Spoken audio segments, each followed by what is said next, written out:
उसके अंदर हमने ये बात डिस्कस की थी कि अगर कोई भी शीट है उसको एक साइड से अगर चार्ज करेंगे तो उसकी इलेक्ट्रिक फील्ड होगी sigma upon 2 pi epsilon not.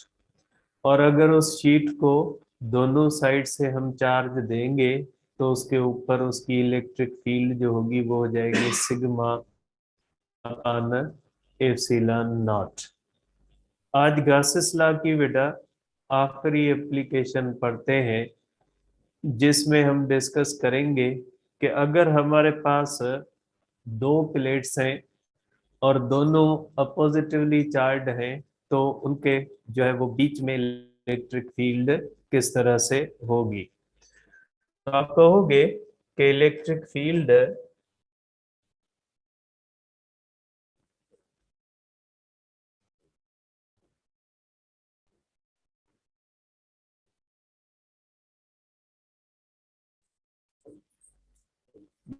Between two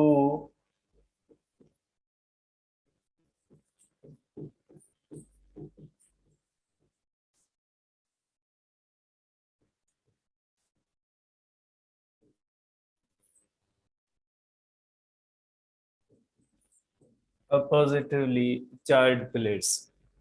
तो आज हम डिस्कस करेंगे कि अगर दो प्लेट्स हम लेते हैं जैसे कैपेसिटर होता है, कैपेसिटर के अंदर भी यही होता है कि दो प्लेट्स होती है, उन दोनों प्लेट्स के दरमियान हमें इलेक्ट्रिक फील्ड देखनी है कि उनके दरमियान इलेक्ट्रिक फील्ड कितनी होगी या कौन सा फार्मूला होगा या उसका पैटर्न कौन सा होगा। अब सपोज करें बेटा हमारे पास दो अपोजिट चार्ज लेने वाली प्लेट्स हैं। एक प्लेट के ऊपर हम पॉजिटिव चार्ज देते हैं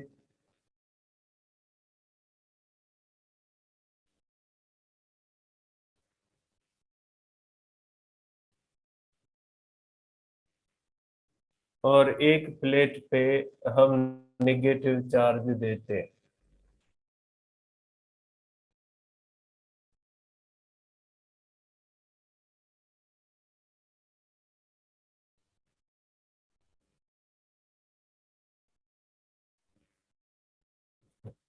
देखिए एक पे पॉजिटिव प्लेट है और एक पे नेगेटिव प्लेट है, चार्ज है सॉरी। अब देखें जाहिर सी बात है, हमने पढ़ा है कि जो पॉजिटिव चार्ज होती है उसे इलेक्ट्रिक फील्ड लाइंस निकलती है और वो एंड होती है निगेटिव चार्ज पे। इसलिए यहाँ पे इलेक्ट्रिक फील्ड जो होगी वो लाइनें सीधी निकलेंगी और ये चली जाएंगी निगेटिव चार्ज इस तरह से। इसकी इलेक्ट्रिक फील्ड प्लेट्स के दरमियान जो होगी वो यूनिफॉर्म होगी सिवाय एजेस के। ठीक है, क्योंकि एजेस के ऊपर कल भी हमने देखा था कि प्रैक्टिकल केस के अंदर जो एजेस होते हैं वहां पे इलेक्ट्रिक फील्ड जो होती है वो नॉन यूनिफॉर्म होती है। इसलिए जो एजेस के ऊपर होती है वो थोड़ी कर्व्ड होती है इस तरह से, एजेस के ऊपर थोड़ी कर्व्ड होती है, जबकि बाकी हर जगह पे जो होती है वो यूनिफॉर्म होती है। तो आप कह सकते हैं कि ये जो एजेस हैं इन एजेस पे इलेक्ट्रिक फील्ड लाइंस जो होती है वो थोड़ी कर्व्ड होती है, जबकि बाकी हर जगह पे इलेक्ट्रिक फील्ड यूनिफॉर्म होती है। और ये जो एजेस के ऊपर कर्व्ड होती है ये कर्व भी खत्म हो जाता है जब इनके दरमियान डिस्टेंस कम होता है। अगर इनके दरमियान डिस्टेंस कम कर देंगे तो एजेस के ऊपर भी यूनिफॉर्म हो जाएगी। तो आप लिखोगे इसके लिए कि electric field electric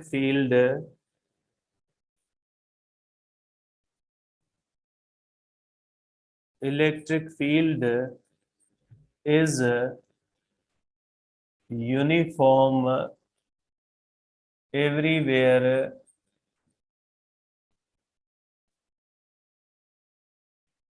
between plates. ठीक है, ये बिटवीन प्लेट्स जो होती है वो यूनिफॉर्म होती है। Electric field, electric field is curved at edges. ये एजेस के ऊपर जो होती है वो कर्व्ड होती है। ठीक है, और ये एजेस के ऊपर जो कर्व्ड होती है या नॉन यूनिफॉर्म होती है, ये भी यूनिफॉर्म हो जाती है। आप इसको नॉन यूनिफॉर्म लिख सकते हैं। ये यूनिफॉर्म हो सकती है अगर इनके एजेस के दरमियान, प्लेट्स के दरमियान जो है वो डिस्टेंस कम किया जाए। मैं इसको भी लिख लेता हूँ, E also becomes uniform at edges if separation between plates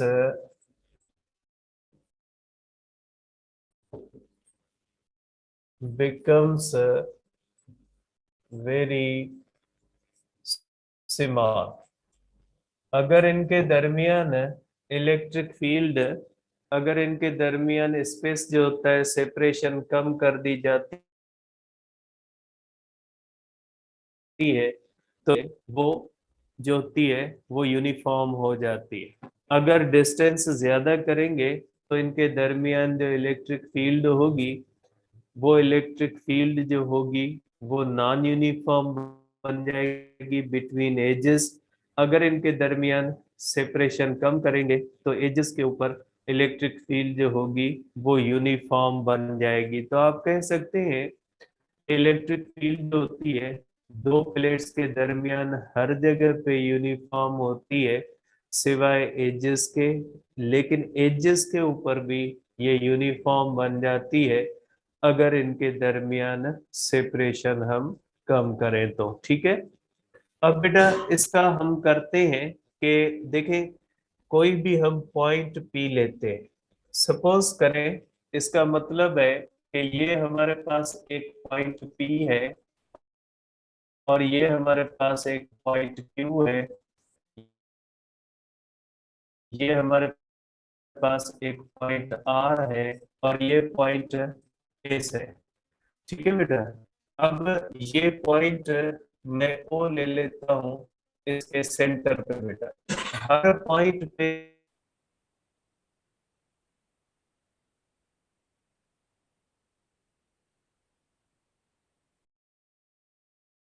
अब ये पॉइंट मैं ओ ले लेता हूं इसको, electric field is equal electric field at R is equal to electric field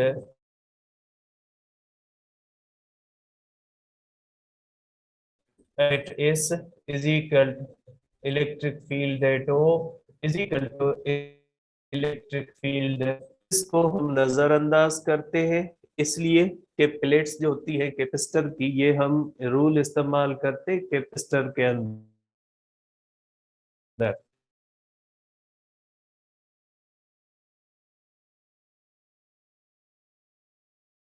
के अंदर होता है वो हर जगह पे एक जैसी होगी। अब देखिए बेटा, अब अगर मैं इसकी इलेक्ट्रिक फील्ड कैलकुलेट करना चाहूं बेटा, पॉइंट ओ पे दो फील्ड्स एग्जिस्ट करेंगी बेटा। एक फील्ड एग्जिस्ट करेगी, एक फील्ड एग्जिस्ट करेगी बेटा इस प्लेट की, पॉजिटिव प्लेट की फील्ड पॉइंट ओ पे एग्जिस्ट करेगी, और दूसरी निगेटिव प्लेट की फील्ड ओ पे एग्जिस्ट करेगी। सपोज करें, मैं इसको इस तरह से बनाता हूं बेटा कि इस पॉइंट पे दो फील्ड्स होती है। एक होती है इलेक्ट्रिक फील्ड E1 और दूसरी होती है इलेक्ट्रिक फील्ड E2। क्योंकि ये जो पॉइंट होती है ये दो प्लेट्स के दरमियान है, यहाँ पे दो फील्ड्स एग्जिस्ट करती है, एक पॉजिटिव प्लेट की फील्ड पॉजिटिव प्लेट की इलेक्ट्रिक फील्ड का डायरेक्शन आउटवर्ड होता है और दूसरी निगेटिव प्लेट की फील्ड जिसका डायरेक्शन इनवर्ड होता है। तो याद रखिएगा कि आपके माइंड में शायद ये हो कि जैसे कल हमने पढ़ा था कि अगर किसी भी प्लेट को हम चार्ज करते हैं तो बेटा प्लेट को हम निगेटिव चार्ज भी कर सकते हैं। कल तो हमने पॉजिटिव चार्ज किया था। पॉजिटिव चार्ज का ये होता है कि इलेक्ट्रिक फील्ड का डायरेक्शन आउटवर्ड होता है, ठीक है, और वो होती है सिग्मा अपान 2 एप्सिलॉन नॉट। और जो निगेटिव चार्ज होती है उसका बेटा डायरेक्शन जो होता है वो इनवर्ड होता है और इलेक्ट्रिक फील्ड उसकी भी होती है सिग्मा अपान 2 एप्सिलॉन नॉट। तो याद रखिएगा बेटा प्लेट को पॉजिटिव चार्ज करें या निगेटिव चार्ज करें, उसके बाहर इलेक्ट्रिक फील्ड जो बनती है वो सिग्मा अपान 2 एप्सिलॉन नॉट बनती है।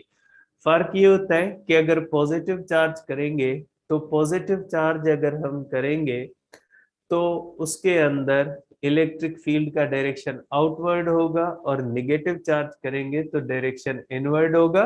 तो कोई भी मसला नहीं है कि आप पॉजिटिव करते हो या निगेटिव करते हो। तो यहाँ पे जो पॉइंट ओ है यहाँ पे दो फील्ड्स एग्जिस्ट करती है।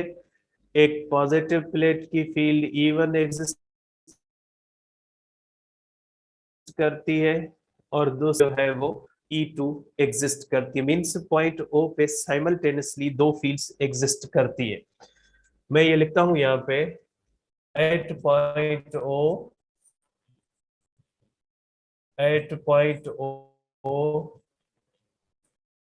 two fields exist simultaneously।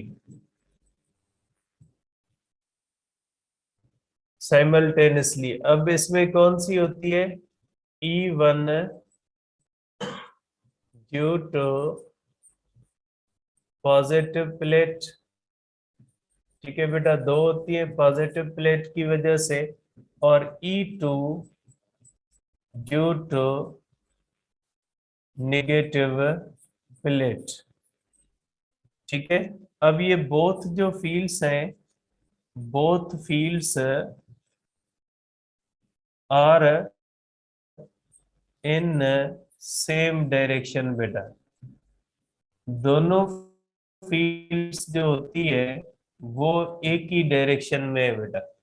अगर आप देखते हैं तो पॉजिटिव प्लेट की आउटवर्ड होती है और निगेटिव प्लेट की इनवर्ड होती है, तो दोनों फील्ड्स का डायरेक्शन क्या होता है बेटा? सेम। देयरफॉर आप यहाँ पे रिजल्टेंट फील्ड करोगे, रिजल्टेंट फील्ड हो जाएगी E1 प्लस E2 बेटा, ये हो जाएगी। और अगर मैग्नीट्यूड सेंस में लिखोगे तो भी इसी तरह से लिखोगे E1 प्लस E2, क्योंकि दोनों के दरमियान एंगल 0 है और इलेक्ट्रिक फील्ड वेक्टर क्वांटिटी है। जब दो वेक्टर्स के दरमियान एंगल 0 होती है तो उनके मैग्नीट्यूड्स को भी सिंपली सम दे सकते हैं। अब देखिए बेटा, ये एक प्लेट की इलेक्ट्रिक फील्ड है यहाँ पे, ये एक प्लेट की इलेक्ट्रिक फील्ड यहाँ पे दो प्लेट्स की इलेक्ट्रिक फील्ड्स है। तो बेटा हम करते हैं कि एक प्लेट की electric field sigma upon 2 epsilon not, दूसरी प्लेट की field sigma upon 2 epsilon not, ठीक है बेटा। तो अगर आप देखोगे यहाँ पे दोनों का डायरेक्शन सेम होता है। एक प्लेट का हमने कल फार्मूला किया था देयरफॉर हम करेंगे बेटा is equal to sigma upon 2 epsilon naught plus sigma upon 2 epsilon naught. Therefore ये हो जाएगा 2 sigma upon 2 epsilon naught is equal to हो जाएगा sigma upon epsilon naught is equal to sigma upon epsilon naught. ये formula कहता है कि E between two oppositely charged plates बेटा, दो अपोजिटिवली चार्ज प्लेट्स के दरमियान इलेक्ट्रिक फील्ड जो होती है ये डिपेंड करती है चार्ज डेंसिटी पे। चार्ज डेंसिटी पे डिपेंड करती है बेटा, जितनी चार्ज ज्यादा प्लेट्स को दोगे उतनी प्लेट्स के दरमियान इलेक्ट्रिक फील्ड स्ट्रांग बनेगी। जितनी आप चार्ज कम दोगे प्लेट्स को, उनके दरमियान उतनी इलेक्ट्रिक फील्ड वीक बनेगी। तो होती है चार्ज डेंसिटी पे। बेटा एक कॉमन कंफ्यूजन है जो बहुत सारे बच्चे पूछ रहे होते हैं कि अगर मीडियम चेंज करें। बेटा मीडियम अगर चेंज करोगे तो इलेक्ट्रिक फील्ड वीक हो जाएगी। अगर दो प्लेट्स के दरमियान एयर है, एयर को रिप्लेस करके आप कोई और मीडियम रखोगे तो इलेक्ट्रिक फील्ड वीक हो जाएगी। जैसे अगर कल हमने प्लेट का किया था कि प्लेट को वैक्यूम में रखेंगे तो सिग्मा अपॉन 2 एप्सिलॉन नॉट होगा। उसी प्लेट को पानी में डाल देंगे तो इलेक्ट्रिक फील्ड उसकी वीक हो जाएगी। तो बेटा जिस चीज से इलेक्ट्रिक फोर्स, और इसको डाइलेक्ट्रिक भी कहा जाता है, मीडियम को हम डाइलेक्ट्रिक कहते हैं कि डालती है वो वीक हो जाती है। तो ये E between two oppositely charge plates depends depends upon charge density, charge density and medium between plates, medium between plates and is independent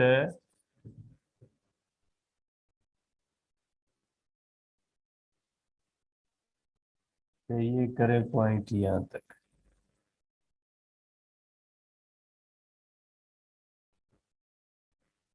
तो ये हो जाता है बेटा कि इनके दरमियान जो फील्ड होती है वो किस पे डिपेंड करती है, मीडियम पे भी डिपेंड कर सकती है। अगर दो चार्जेस के दरमियान, प्लेट्स के दरमियान सॉरी, इस तरह से अगर हम मीडियम चेंज करेंगे, इधर मीडियम रखेंगे जिसको डाई इलेक्ट्रिक कहा जाता है, ठीक है, डाई इलेक्ट्रिक कहा जाता है, तो इलेक्ट्रिक फील्ड हो जाएगी sigma upon epsilon not epsilon R हो सकती है बेटा। कि मीडियम जो होता है वो इलेक्ट्रिक फील्ड को कम कर देता है, तो मीडियम की वजह से इलेक्ट्रिक फील्ड जो होती है वो कम हो जाती है। तो ये हो गया बेटा हमारे पास जो है वो electric field of two oppositely charge plates. अब अगर आपके पास माइंड में हो सकता है कि अगर एक जैसी चार्जेस करें, कि दोनों प्लेट्स को पॉजिटिव करें या दोनों प्लेट्स को निगेटिव करें, तो बेटा सिंपल सी बात है, अगर दोनों प्लेट्स को निगेटिव करेंगे या पॉजिटिव करेंगे तो उनके दरमियान इलेक्ट्रिक फील्ड जीरो हो जाएगी, क्योंकि इलेक्ट्रिक फील्ड वेक्टर क्वांटिटी होती है। जब अपोजिट इलेक्ट्रिक फील्ड्स आती है तो उनके अंदर इलेक्ट्रिक फील्ड का वेक्टर सम लेते हैं और नतीजा ये निकलेगा कि अपोजिट फील्ड्स एक दूसरे को कैंसल कर देंगी। ठीक है, तो बेटा अब ये हमारा इलेक्ट्रिक फील्ड का सेक्शन खत्म हुआ, कूलम्स लॉ और इलेक्ट्रिक फील्ड का सेक्शन हमारा खत्म हुआ। अब नेक्स्ट सेक्शन में हम जाएंगे जो हमारा होता है इलेक्ट्रिक पोटेंशियल। बेटा ये इलेक्ट्रिक पोटेंशियल और इलेक्ट्रिक पोटेंशियल एनर्जी दोनों ऐसी चीजें जो बहुत ज्यादा कंफ्यूज करती हैं बच्चों को।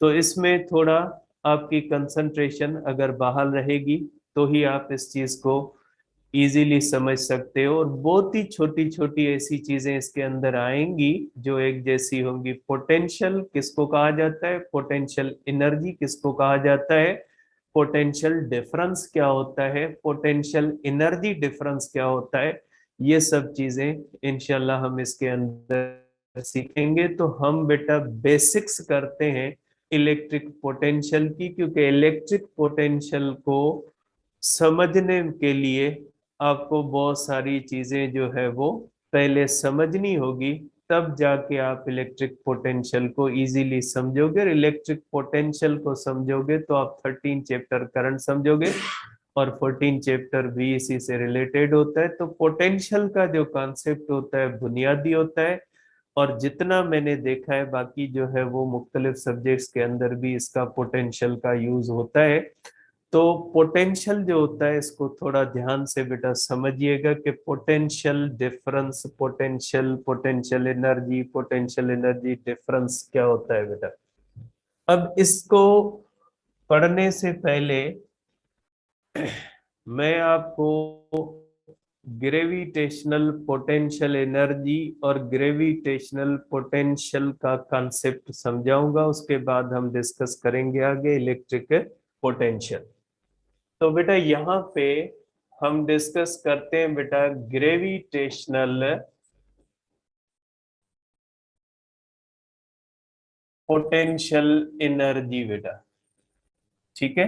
अब ये ग्रेविटेशनल पोटेंशियल एनर्जी क्या होती है, एंड ग्रेविटेशनल पोटेंशियल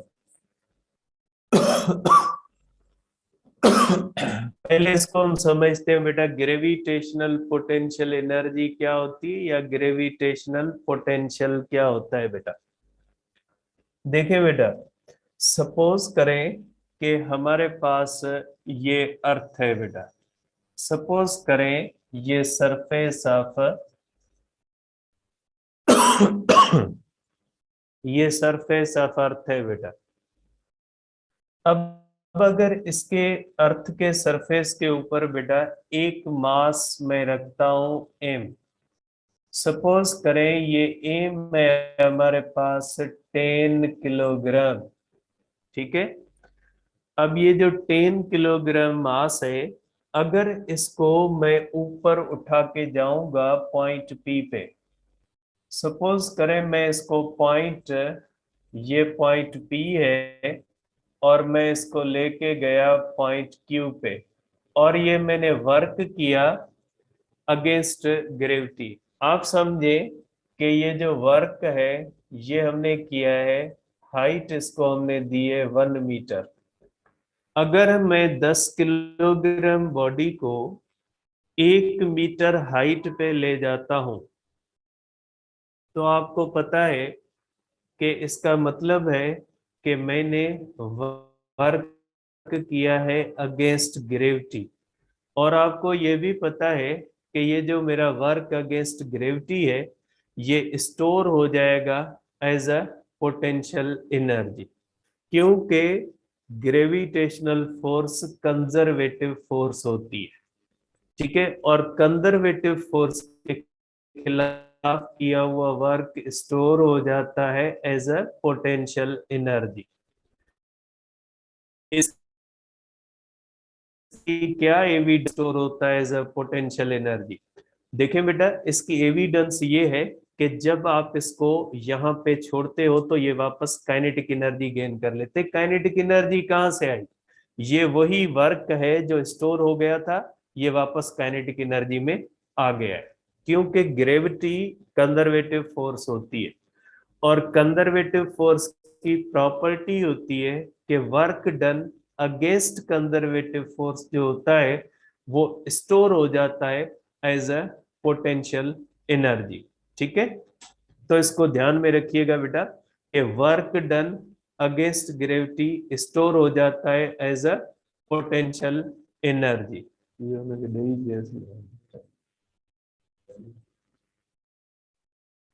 तो आप कहोगे बेटा कि वर्क डन, ठीक है, वर्क डन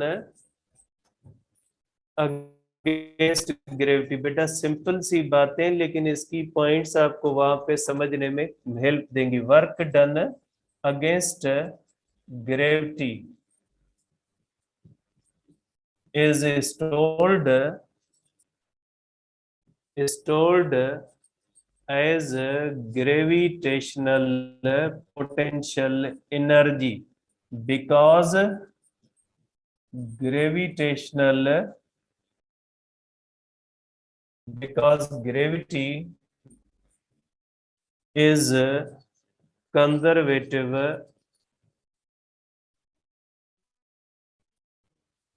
force और फील्ड फोर्स का मकसद है कि ग्रेविटेशनल फील्ड बनती है, जिस तरह से इलेक्ट्रिक फील्ड बनती है ना, इसी तरह से ग्रेविटेशनल फील्ड बनती है।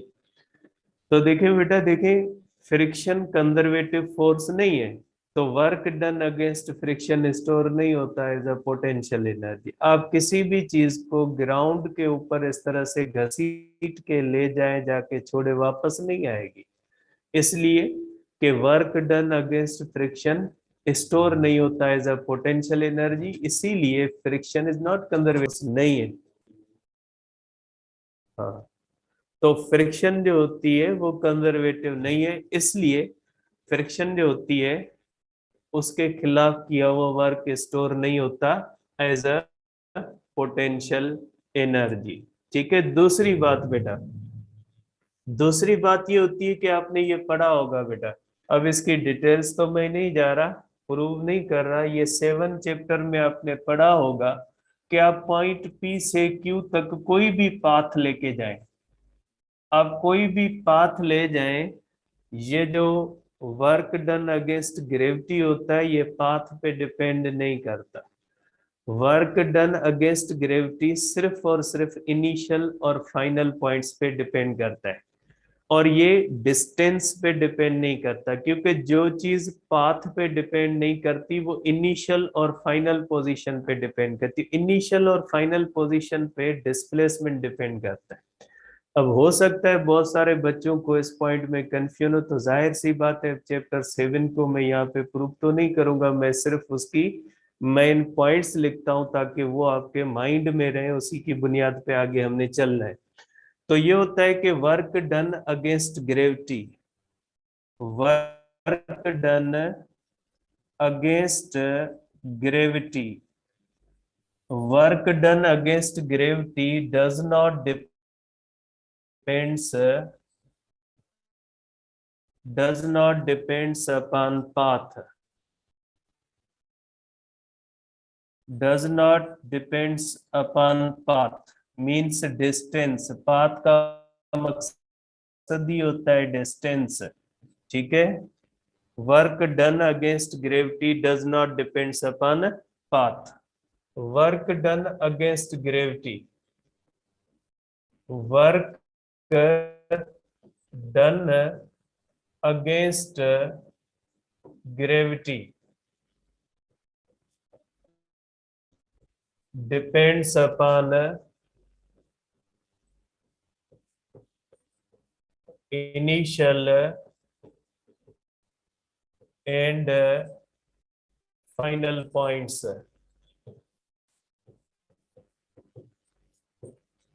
means displacement. इनिशियल और फाइनल पोजीशन पे डिस्प्लेसमेंट डिपेंड करता है, क्योंकि आपको पता है इनिशियल और फाइनल पोजीशन सेम होगी तो डिस्प्लेसमेंट जो होता है वो जीरो होता है। और work done against gravity in closed path, work done against gravity, against gravity is in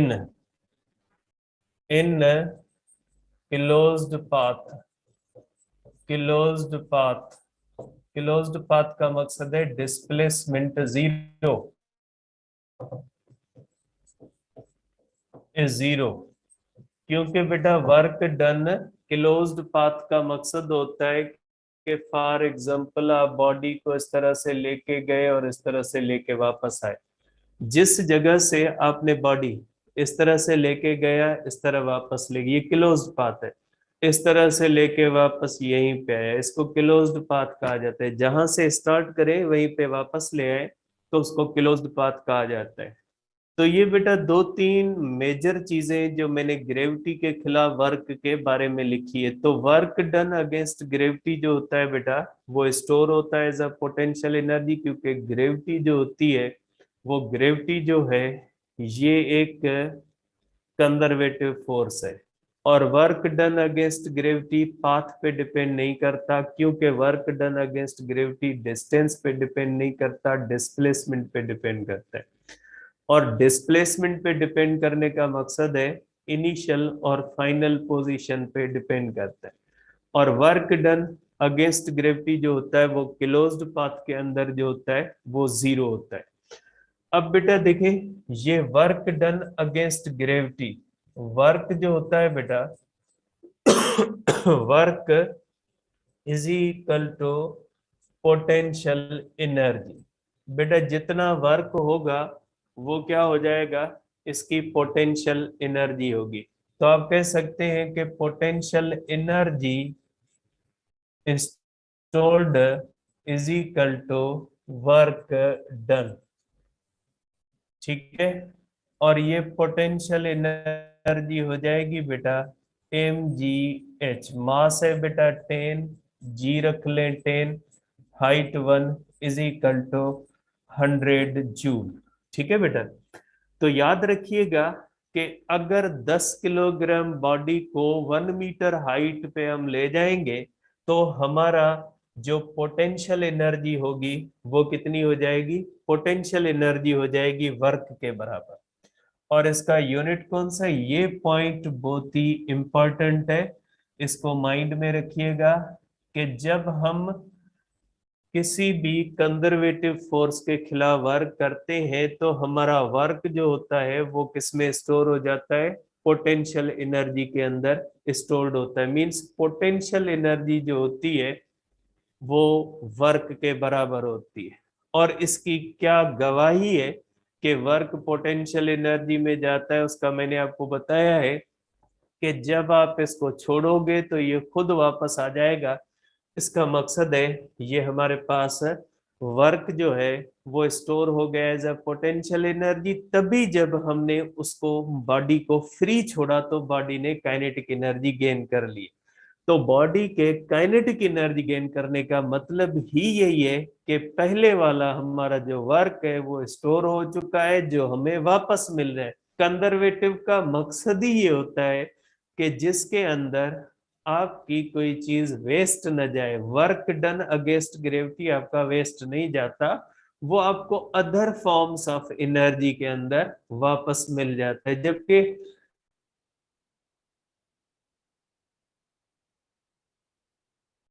friction जो होती है वो कंजर्वेटिव फोर्स नहीं है। तो वर्क डन अगेंस्ट कंजर्वेटिव जो फोर्स है ग्रेविटी, ये फील्ड फोर्स है। ग्रेविटी की भी एक फील्ड बनती है और ग्रेविटी की भी ग्रेविटेशनल फील्ड स्ट्रेंथ है, वो हमारे पास यहाँ पे नहीं है तो हम नहीं डिस्कस कर रहे हैं, इसलिए फील्ड फोर्स है। अब बेटा अब हम करते हैं ग्रेविटेशनल पोटेंशियल। ये ग्रेविटेशनल पोटेंशियल क्या होता है बेटा, इसको थोड़ा बेटा समझिएगा। ग्रेविटेशनल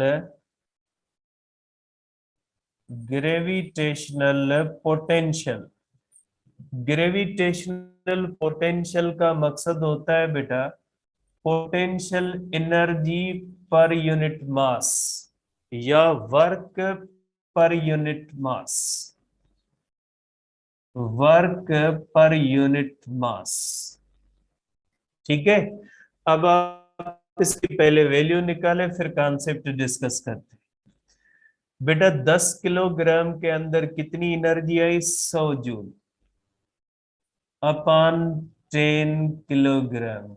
हर एक के पास कितनी आई, 10 जूल पर किलोग्राम। ये आपका पोटेंशियल है। ये बेटा इंपॉर्टेंट पॉइंट है, इसकी पोटेंशियल का कॉन्सेप्ट यहां से आता है। ये पोटेंशियल का कॉन्सेप्ट है। Hello,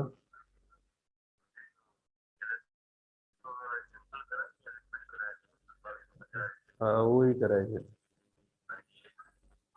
hello, 45।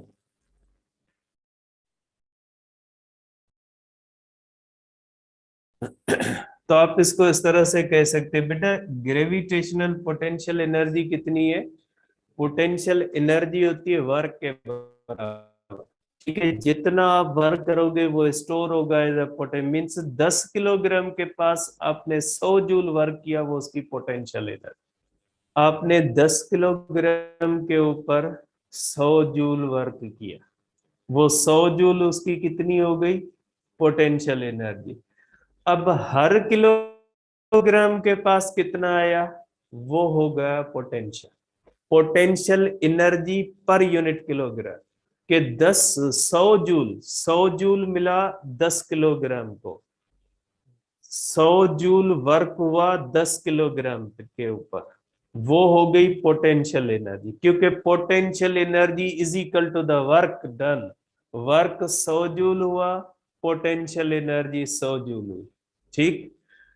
अब पोटेंशियल मींस, पोटेंशियल का मकसद है कि पर यूनिट मास, कि हर किलोग्राम को कितना मिला, हर किलोग्राम को 10 जूल मिली, वो हो जाता है पोटेंशियल।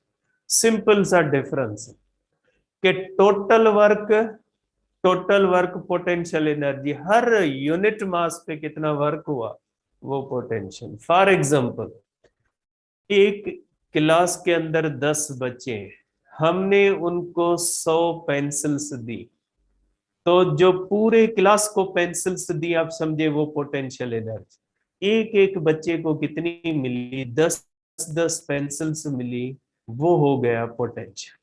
के हर यूनिट मास को कितना मिला, वो पोटेंशियल होता है।